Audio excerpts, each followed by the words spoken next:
Los bomberos ucranianos han pasado horas luchando contra el fuego en Leópolis tras el ataque ruso con misiles a sus depósitos de combustible. Según el Ministerio de Defensa ruso, también han destruido arsenales de armas anticarro, estaciones de radar, sistemas antimisiles y drones. El presidente Zelensky ha vuelto a pedir más armas y material bélico a Occidente. Se pregunta si los dirigentes europeos se sienten intimidados por Rusia.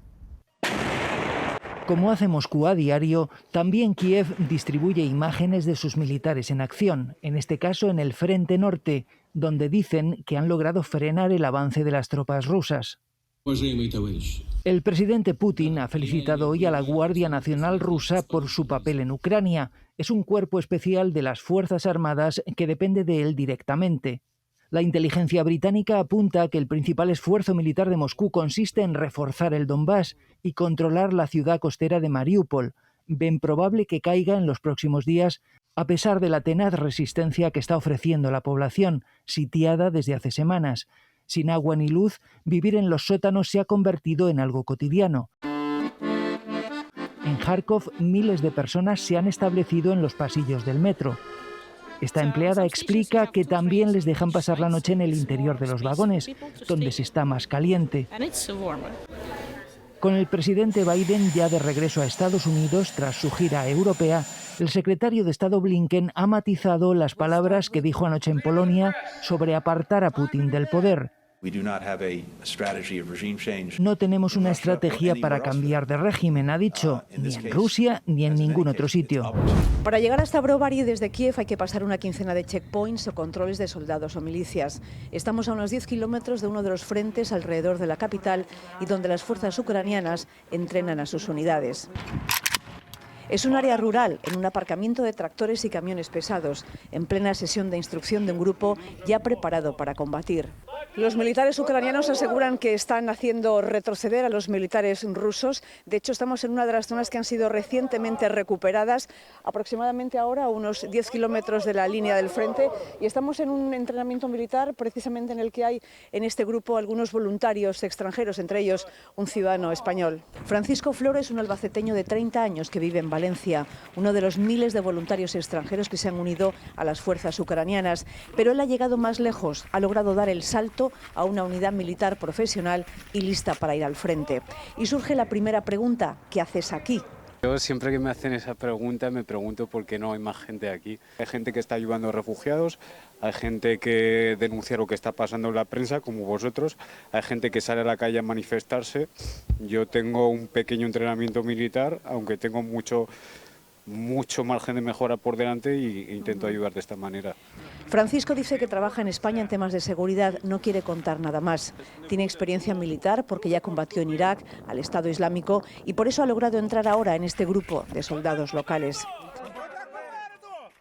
Que prefiero estar con ucranianos, aunque haya una barrera del idioma importante. Son gente muy hospitalaria, gente muy divertida, gente con la moral altísima, no se van a rendir en la vida, es que no van a ceder un solo milímetro.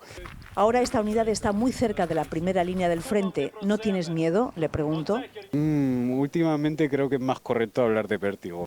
Pero sí reconoce que hay algo que le preocupa, la inquietud de su familia en España. Mamá, estoy bien, me dan bien de comer. No habla ucraniano, nunca había estado en este país, pero ha venido dispuesto a jugarse la vida. Y hay muchos como él. Es una escena que se repite cada día en muchos rincones de Ucrania, pero que prefieren no mostrar. El de hoy es el primer entierro de un soldado en la región de Odesa que pueden grabar las cámaras. Despiden, arrodillados algunos, al sargento Oleksky, 47 años, muerto en Mykolaiv en un bombardeo a su base militar. Mykolaiv es la ciudad que está castigando Rusia en el sur, porque si cae podrán avanzar por tierra hacia Odesa, un trofeo deseado por Putin. En el funeral se entiende la guerra a la primera. La bandera envuelve al sargento como si explicara por sí sola su muerte, pero el rostro de su madre, su mujer y sus dos hijas no parecen entender nada. A todas ellas les pide perdón su superior por no haber podido mantenerle con vida. Hay otra guerra que se está librando aquí en los cementerios y que habla del número de fallecidos que tiene cada bando. Es imposible saberlo porque ninguno reconoce con sinceridad a cuántos civiles ha enterrado ya o cuántos soldados han caído. Hay solo una cifra oficial verificada, la que ofrece Naciones Unidas, que habla de 1.031 civiles muertos. No hay datos sobre los militares, pero es evidente que está lejos de la realidad. Pero el sargento Oleksky no es un número, es un ucraniano, padre, hijo, marido y desde hoy muerto por su tierra. Kulbakino es un pequeño pueblo ubicado a 15 kilómetros del centro de Mykolaiv. Aquí se libró una batalla el 6 de marzo. El ejército ruso llegó a controlar una fábrica, el aeropuerto y varias calles de la ciudad. Sin embargo, las tropas de Kiev consiguieron contraatacarles y hacerles retroceder a 50 kilómetros de aquí. Cuando bombardean es tan fuerte que me siento y me tiembla todo el cuerpo. Enterré a mi marido y a mi hijo mayor y ahora estoy sola. Siento mucho miedo, nos cuenta María. Ahora vive junto con otras mujeres en un sótano, no solo para refugiarse de los ataques, sino también del frío. Las ventanas y balcones de sus casas han quedado destruidos. Vivimos en permanente tensión, vamos a la farmacia y no hay nada. Todas sufrimos tensión alta, ya no somos jóvenes, asegura Anastasia. Y aunque las fuerzas ucranianas han recuperado el control de esta localidad, ellas en el fondo siguen escuchando los bombardeos. Se sienten solas y solo les queda apoyarse la una a la otra. ¿Crees que vuelves a casa después de la protesta?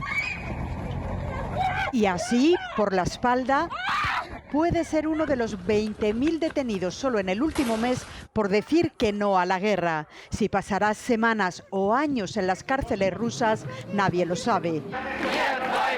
Son los últimos movimientos de Putin contra sus ciudadanos y forman parte de un plan.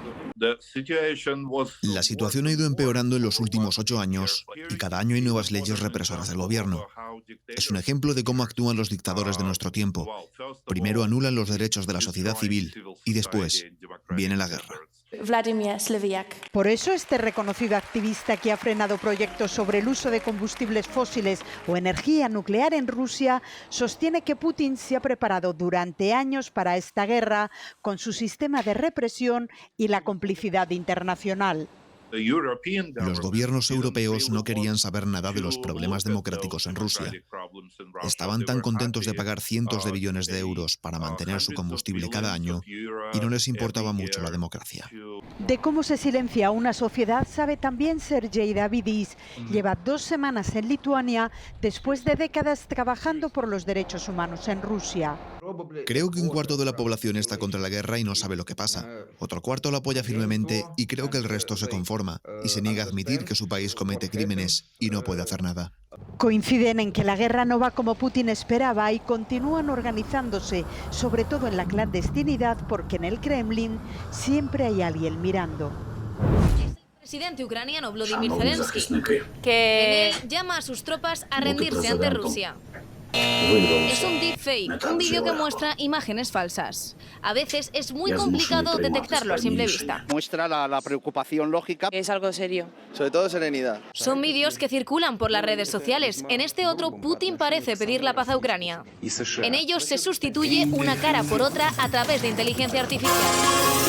En esta empresa de publicidad los hacen de forma profesional. ¿Saben qué me llenó de orgullo siempre? Pero hoy, con la accesibilidad de las plataformas, casi cualquiera puede hacer uno. Ser mexicano. Se necesitan básicamente 2 cosas. Un doble de cuerpo de la persona que queremos doblar y luego mucho material de imágenes. En el marco de esta guerra es una forma de propaganda vieja adaptada a las nuevas tecnologías. Lo único que cambia es la tecnología y la población está adaptada a esas tecnologías, las conoce. Lo que no conoce es cómo funciona la propaganda y la propaganda lleva más de un siglo funcionando exactamente igual. Te pilla con la guardia baja y yo me lo como con patatas. Muy difícil saber discernir entre si es real o le han puesto ahí un Photoshop de eso. Para identificar estos bulos podemos fijarnos en varios factores como los ojos, la falta de movimiento o la voz. Apenas hay expresividad en la voz. Luego también, aparte, la iluminación. Siempre hay que fijarse en la proyección de la luz. En este caso tenía una sombra en la cara, pero le faltaba en el cuello. y, en definitiva, sospechar si desconocemos el origen del mensaje. Y aquí en España, día de manifestaciones por todo el país para denunciar la situación que vive la atención primaria, sobre todo tras la pandemia, con una exigencia común en toda España: mejores presupuestos y más personal. Más de 110 organizaciones sociales y sindicales secundan esta manifestación bajo el lema "Salvemos la atención primaria". Dicen que se necesita ya que se abran centros de salud que permanecían cerrados, que se vuelvan las consultas presenciales, se reduzcan las listas de espera y, sobre todo, más presupuesto para infraestructuras, pero sobre todo para personal. Dicen que en España se necesitan 8.000 médicos más y 15.000 personal de enfermería para así poder acercarnos a las cuotas que están en los países de nuestro entorno.